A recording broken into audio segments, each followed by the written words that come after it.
না, আমার একদমই ভয় লাগে না। ইনফ্যাক্ট আমার কাছে খুব ভালো লেগেছে যে ক্যারেক্টারের মধ্যে অনেক লেয়ার্স আছে। মানে ইউজুয়ালি সিনেমাতে যেটা হয় যে নেগেটিভ থাকে সে শুধু নেগেটিভ থাকে, আর যে পজিটিভ থাকে সে শুধুই পজিটিভ থাকে।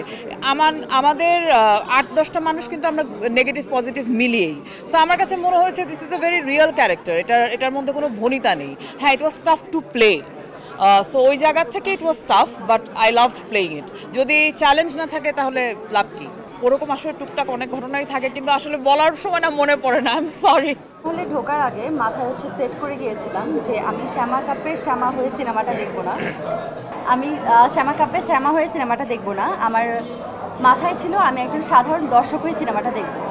এবং যখন আমি সিনেমাটা দেখছিলাম আমার শ্যামা এবং আজাদের প্রত্যেকটা ইমোশন আমি টাচ করতে পারছিলাম। মাঝে মাঝে আমি নিজে ইমোশনাল হয়ে যাচ্ছিলাম, চোখের কোণে অজান্তেই পানি চলে আসছিল ওদের ইমোশন দেখে।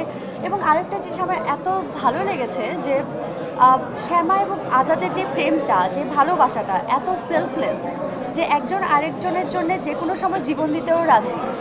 আমি খুব এনজয় করেছি সাধারণ দর্শক হিসেবে সিনেমাটা।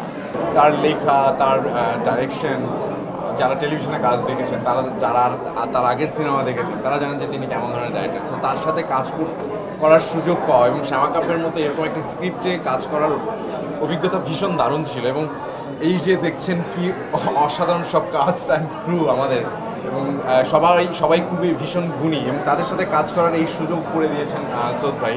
সো পুরো সময়টা আমি ভীষণ এনজয় করেছি এবং একটা অভিজ্ঞতার মধ্য দিয়ে পুরো সময়টা পার করেছি। আশা করছি ভবিষ্যতের আমার যে ক্যারিয়ার এই সিনেমার মাধ্যমে সেগুলো অনেক ইম্প্যাক্ট ফেলবে। পারফেক্ট দিতে পেরেছি কিনা এটা তো একদম আপনারা বলতে পারবেন, অডিয়েন্স বলতে পারবে। আপনারা দেখেছেন, আমি শিওর যে আপনাদের যদি ভালো লাগে আপনারা একটু অডিয়েন্সকে বলবেন সিনেমাটা দেখতে আসার জন্য। আর অভিজ্ঞতার কথা যদি বলেন সেটা হচ্ছে যে আমি যখন সৌদ ভাইয়ের সাথে মিট আপ করতে জাস্ট হঠাৎ করেই তাদের সাথে দেখা করতে যাওয়া এবং তারপরে স্ক্রিপ্ট শেয়ারিং অ্যান্ড চরিত্রটা সম্পর্কে ব্রিফিং অ্যান্ড আমাকে বলা হয় যে আজাদটা করবো কি না। সো আমি দারুণভাবে এক্সাইটেড হই, কারণ এইরকম একজন ডাইরেক্টরের সাথে এরকম একটা গল্প এবং এরকম একটা চরিত্র করার সুযোগ কালে ভদ্রে আসে আর কি।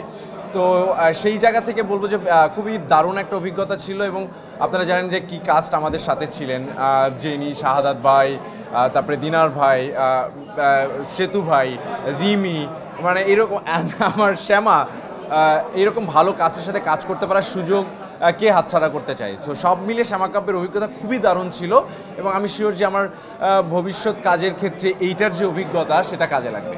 এবং আপনাদের ভালো লাগা মন্দ লাগা আপনাদের পাশের বন্ধু বান্ধব এবং ফেসবুক আর যা যা প্ল্যাটফর্ম আছে সেখানে ছড়িয়ে দেবেন।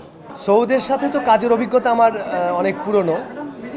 যখন আমরা এই সিনেমার স্ক্রিপ্টটা পাই তখন এই সিনেমার স্ক্রিপ্ট নিয়ে সৌদের সাথে নানা রকমের প্রশ্ন ছিল আমার। সেই প্রশ্নগুলো তাকে মানে প্রশ্নে জর্জরিত করেছি। কখনো কখনো সে বিরক্ত হয়েছে, কখনো কখনো খুশি হয়েছে, কখনো কখনো আমি বিরক্ত হয়েছি। কারণ আপনারা যারা সিনেমাটি দেখেছেন তারা বুঝতে পেরেছেন যে এই সিনেমার বিষয়বস্তু অনেকাংশেই একটু কমপ্লিকেটেড ছিল। তো সেটা কমিউনিকেট করতে গিয়ে কখনো কখনো আমাদের ঝামেলা হতো। সেটা নিয়ে সৌদের সাথে যখন আলোচনা করতে করতে আমরা একটা দারুণ জায়গায় পৌঁছে গেছি। আমার এই ছবিতে অভিজ্ঞতাটা একটু ডিফারেন্ট, কারণ এটা স্ক্রিপ্ট লেভেলের সময় থেকে ছবিটির সাথে আমি ছিলাম এবং শেষ অবধি ছিলাম, মানে পোস্টের কাজেও আমি ছিলাম। সৌদ যখন ইন্ডিয়া গেল কাজটা করতে, ওর সফর সঙ্গী হিসেবে আমি গিয়েছিলাম। তো এটা আমার জন্য খুব ইন্টারেস্টিং একটা এক্সপিরিয়েন্স, কারণ এর আগে কোনো চলচ্চিত্রকে আমি এইভাবে কাছ থেকে দেখিনি, একদম শুরু থেকে শেষ পর্যন্ত এবং আজকের এই প্রদর্শনী পর্যন্ত আসুন।